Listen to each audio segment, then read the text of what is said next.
Groupe Pelou, l'immobilier bien plus encore présente. Le Grand Matin Week-end Sud Radio. Osez investir, Thomas Binet. Et bonjour Thomas. Bonjour Laurence. Alors, au sommaire ce matin, d'Oser investir, on vous écoute. Eh bien écoutez, on va commencer par le conseil de la semaine, la visite du bien immobilier avant la signature chez le notaire. Et puis on prolongera justement ces sujets avec Stéphane Fritz, président de Guy Hockey. On va parler immobilier ancien, conjoncture. Ça chauffe dans l'ancien, dans le neuf, ça chauffe dans tout le monde de l'immobilier. Et puis on finira par une petite touche d'innovation. On va parler d'un miroir connecté, ma chère Laurence. Miroir connecté, c'est parti. AFR Financement Parole de Lyon présente Osez investir, le conseil de la semaine.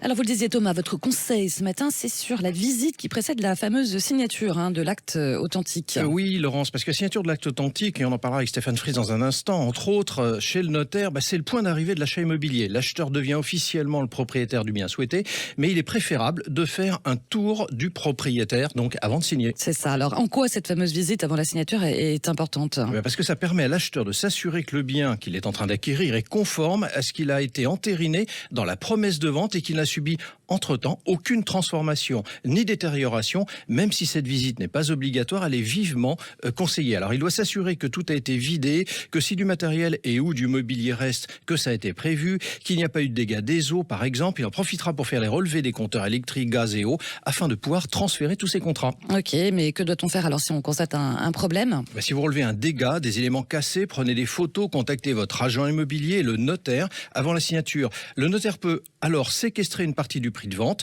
le temps de la remise en état par le vendeur. Mais cela peut aller jusqu'au report de la signature en fonction des dégâts constatés. Et on passe tout de suite à votre invité de la semaine, Thomas. Nous sommes avec Stéphane Fritz, président de Guy Hockey, 3e réseau immobilier français. Une société créée en 1994, composée de 550 agences, avec plus de 32 000 transactions. Voilà pour les chiffres et pour un chiffre d'affaires de 201 millions d'euros.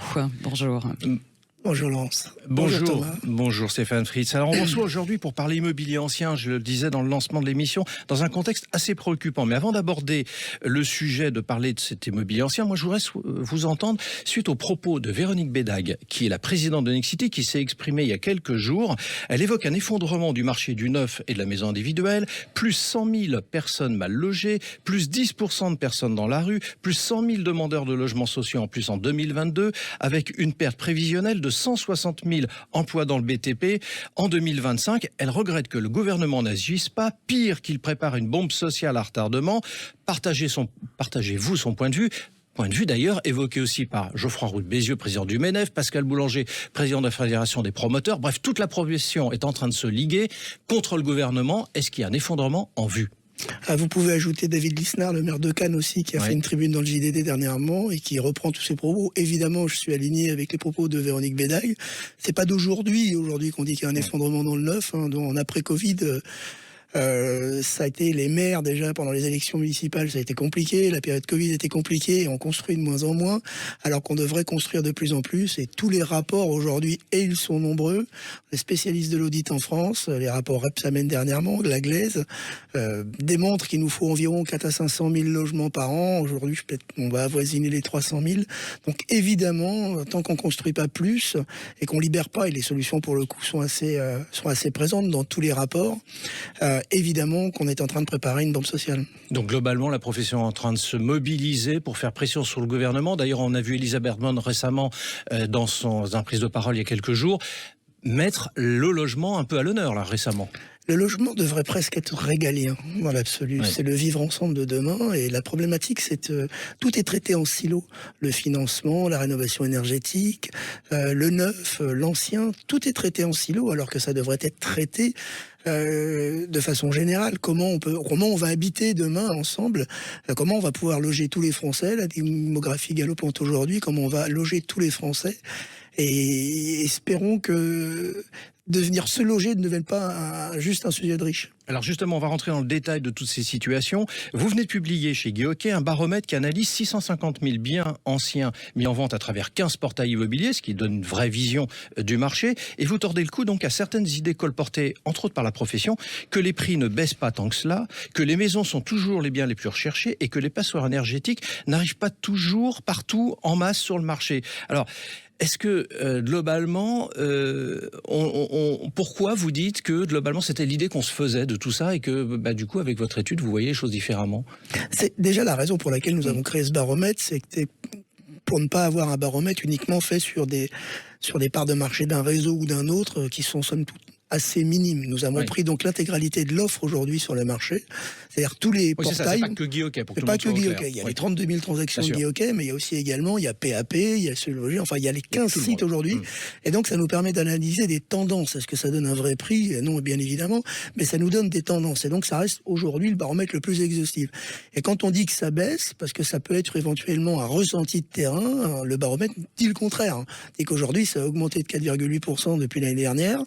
Évidemment, ça ralentit, puisqu'on a une augmentation de 1,5 seulement sur le premier trimestre. Donc oui, ça ralentit. Oui, aujourd'hui, il y a moins de transactions, il y a un volume moins important de transactions, mais c'est pas pour autant que le prix poursuit cette baisse. Alors, Stéphane Fritz, en même temps, on baisse peut-être en termes de volume de transactions, mais on avait atteint tellement des sommets que c'est pas tout à fait anormal. On est d'accord. Aujourd'hui, le marché a été boosté artificiellement pendant la période Covid. On revient à des niveaux normaux de volume de transactions dans l'ancien, aux alentours de 950 000, 900 000 transactions, c'est ce qu'on prévoit environ, sans être Madame Irma, c'est ce qu'on prévoit pour la fin de l'année. C'est un volume de transactions à peu près normal. Alors, au niveau des prix dans l'ancien, quelles sont les régions qui ralentissent le plus aujourd'hui? Ce que vous avez constaté, vous? Assez peu en réalité. Alors maintenant, ce qu'il faut dire aussi quand même sur le terrain, c'est que on a plus vite fait d'augmenter son prix que de le baisser. Donc il y a une certaine inertie aujourd'hui. Je pense que les prix vont un petit peu ralentissent et vont se mettre un petit peu à la marche. Aujourd'hui, les régions qui sont concernées, je crois que c'est les Hauts-de-France, l'Île-de-France pour des baisses et l'Est un petit peu. Et les villes qui progressent le plus? Alors les villes qui progressent le plus, je peux vous les donner puisque je les ai notées. Alors Antibes, Béziers, Niort, Perpignan, Narbonne, Marseille, Toulon, globalement Bourges, Nice. Alors ce qu'on constate aujourd'hui de façon plus générale, c'est que les bords de mer, la montagne, tous les endroits où ils font bien vivre, on a encore des augmentations de prix. Alors, vous affirmez, on va passer aux passoires énergétiques parce que c'est important, que les passoires énergétiques donc classées F et G qui ne représentent que 12% des mises en vente, sauf à Paris où ça représente 23,5%. Ce serait pas, pour l'instant, il n'y aurait pas d'incidence sur les prix de vente. Alors, il n'y a pas d'incidence, il y a quand même des négociations sur les F qui sont à la vente actuellement. Donc, on a des négociations de l'ordre de 10 à 15%, de 5 à 15%. Donc, on a quand même des négociations malgré tout. Cependant, ça n'a pas bougé, parce que 12%, c'est ce qu'il y avait comme F et G l'année dernière. Donc, on voit bien l'impact de la loi n'a pas mis plus de Alors justement, de l'impact de la loi, Stéphane Fritz, une question rapide, une réponse rapide. Le calendrier énergétique, on est tous d'accord pour dire qu'il n'est pas tenable. Il n'est pas tenable déjà pour une raison simple. Alors, pour plusieurs raisons, mais pour une toute simple. Il n'y a déjà pas suffisamment d'entreprises RGE, donc aujourd'hui reconnues garantes de l'environnement, pour pouvoir faire les travaux. Et il faut bien évidemment, pour passer d'une classe F à une classe E, on doit forcément avoir une entreprise RGE pour pouvoir avoir droit aux primes, aux aides, pardon. Merci Stéphane Fritz, on vous recevra dans un autre numéro, on verra l'évolution de votre baromètre dans quelques mois. Avec grand plaisir, merci à vous. Merci Stéphane Fritz, et je rappelle que vous êtes bien sûr le président de Guy Hockey. Allez, on passe à l'innovation de la semaine sur Sud Radio, mon cher Thomas, et donc vous nous parlez d'un miroir connecté, c'est ça? Oui, Laurence, miroir, mon beau miroir, vous vous souvenez de ça? Oui, vous aussi, ça marche pour tout le monde. Oui, ça marche pour tout le monde, mais ça nous rappelle surtout des souvenirs. Et on va parler évidemment d'un miroir connecté qui ne sert pas seulement à s'admirer. Un miroir connecté. Alors, qu'est-ce qu'on peut voir d'autre à part nous-mêmes? On donne plein de choses en fait sur le miroir connecté. Il vous donnera la météo, les informations sur le trafic routier, les nouvelles du monde et même jusqu'à l'astrologie. Vous pourrez également avoir accès à votre agenda. À J'oubliais, vous pourrez même écouter Sud Radio. Dicte. On peut tout faire. Et tout ça dans un miroir, ça fonctionne comment? Vous pouvez créer 4 profils personnalisables et paramétrables et votre smartphone est connectable via Bluetooth et Wi-Fi. L'éclairage est en LED et dispose de 5 niveaux de réglage et de luminosité pour choir la température de couleur souhaitée. On n'arrête plus le progrès. C'est ça, en fait on a plusieurs profils comme vous dites finalement dans le miroir. Il y a d'autres aspects aussi à retenir? Oui, parce que le miroir est doté d'une surface chauffante, très pratique pour éviter la buée sous la douche quand on en sort. Tout est prévu. C'est dingue. Bon, le prix alors? Écoutez, il y a une gamme qui commence à partir de 624 €. Ah oui, forcément. Le prix de la beauté, que voulez-vous? C'est ça. Pour en savoir plus, vous pouvez vous rendre sur smart-mirror.fr. Merci beaucoup pour toutes ces infos connectées, mon cher Thomas. Puis surtout, bien sûr, le week-end prochain pour Oser Investir. Merci. Merci, Laurence. Le Grand Matin Week-end Sud Radio. Oser Investir, Thomas Binet. Avec Groupe Peloux, l'immobilier et bien plus encore.